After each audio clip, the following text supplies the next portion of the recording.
Ngayong National Day of Remembrance, nagpaalala ang mga biktima at survivor ng mga road crash na isaalang-alang ang kaligtasan sa kalsada.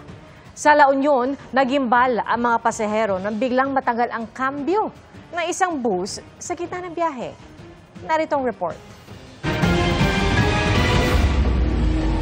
Natatanggal na ang kambyo ng bus na ito habang bumabiyahe papuntang Bawang, La Union. Kwento ng uploader, dahan-dahan namang itinabi ng driver ang bus at saka sila pinalipat sa iba pang bus. Laking pasasalamat ng uploader na nakauwi silang ligtas at nakaiwas sa aksidente.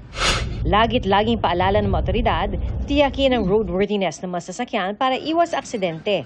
Base sa datos ng Philippine Statistics Authority, mahigit 13,800 ang nasawi sa road accidents noong nakaraang taon. Higit na mas mataas kumpara sa naitala noong taong 2023. Ang mga biktima at survivors sa mga road crash, panay ang paalala sa road safety. Mula Quezon City Circle, nagmarcha sila patungong tanggapan ng LTO kung saan nag-alay sila ng kandila at misa para sa mga namatay sa road accidents. Remembering the past, kung ano yung kahalagahan ng nangyari, dapat matuto tayo doon. At the same time, sa pagpapahalaga na to na matuto tayo sa mga road crashes, this will ensure that we will safeguard our future in terms of safe or road safety.